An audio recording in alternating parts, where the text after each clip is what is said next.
Black History Month, we look back 67 years when a dozen black students were finally able to walk to their local school instead of taking a bus 20 miles to another town to attend a black school.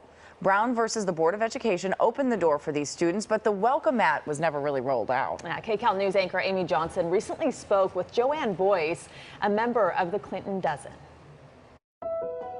Exciting, anxious. Yeah. Jo Ann Boyce describes the day she and 11 other students walked their way into history. Very anxious because we didn't know how we were going to be received. We were thinking about that a lot, how the kids were going to treat us on that first day. I sat down with the author and grandmother of the late actor Cameron Boyce to talk about the historic day.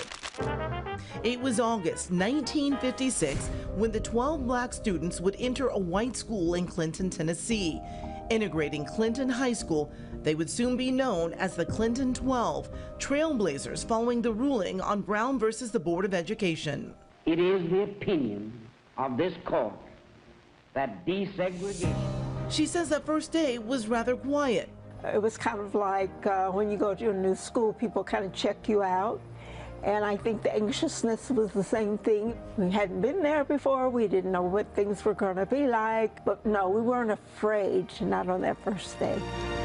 She says each one of them was separated into a different class. All eyes definitely were on me. And I'm sure my classmates felt the same way. She describes a mixed reaction from the white students. Some people were looking at you like, okay, this is okay.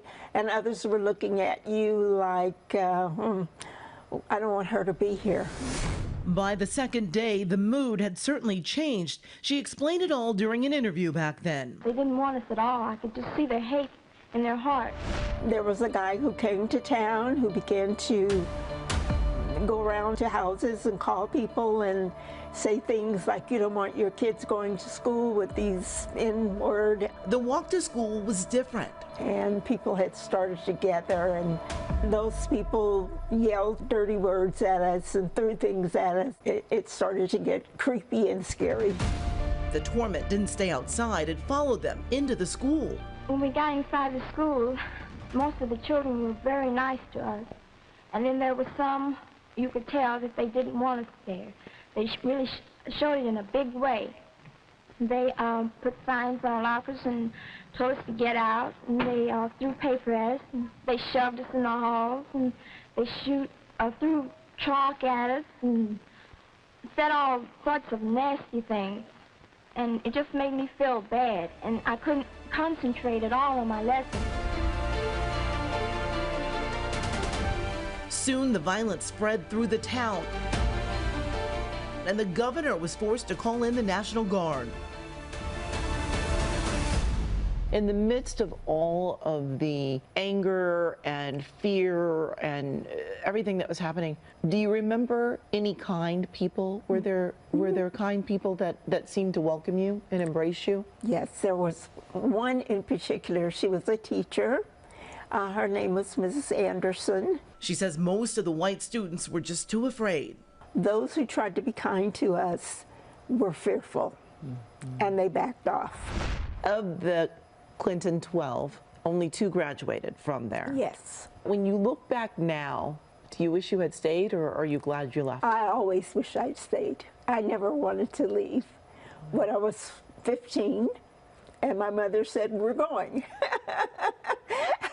And what my mother said, we did. Boyce and her family moved to California. It was captured by a news crew who spoke with her father. We're not leaving here with hatred in our hearts against anyone, even those who was against us. We do not hate those people because we realize that those people just misled. I did not want to leave. I did not want to leave my friends. And once I knew how important it was, I wanted to finish what we were doing. A year later, a bomb exploded at Clinton High School. Right now, I'm standing in front of Clinton High School in Clinton, Tennessee. Last night was rocked by a bomb blast. Boyce has written a book about the experience. She did a special with her grandson, and there is a museum with statues of the Clinton 12. My goal is to continue to tell the story for as long as I can. I want young people to know about sticking to your guns, so to speak. Don't be fearful.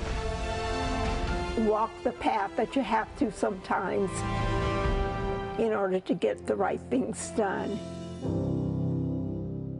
Wow, what a remarkable woman. Yeah, and a remarkable family too. Her Yes. father with no hate in his heart. I think that is such an amazing quality when people face such adversity and they're able to do that, not get angry, but say, we don't hate you. I'm It's so incredible. impressed. It's incredible. It made my goosebumps. Gave me goosebumps. As for the two Clinton 12 students who did graduate, they were Bobby Kane, he graduated in 1957, and Gail Ann Epps, who graduated in 1958. And so important to continue telling their stories while they're here to tell them. Well, because I think people often forget. You know, it's like we've moved on in history, and so then once these people stop telling their stories and we don't hear about them, it's easy to just kind of move on and forget. And it was not that long ago. No, it was not.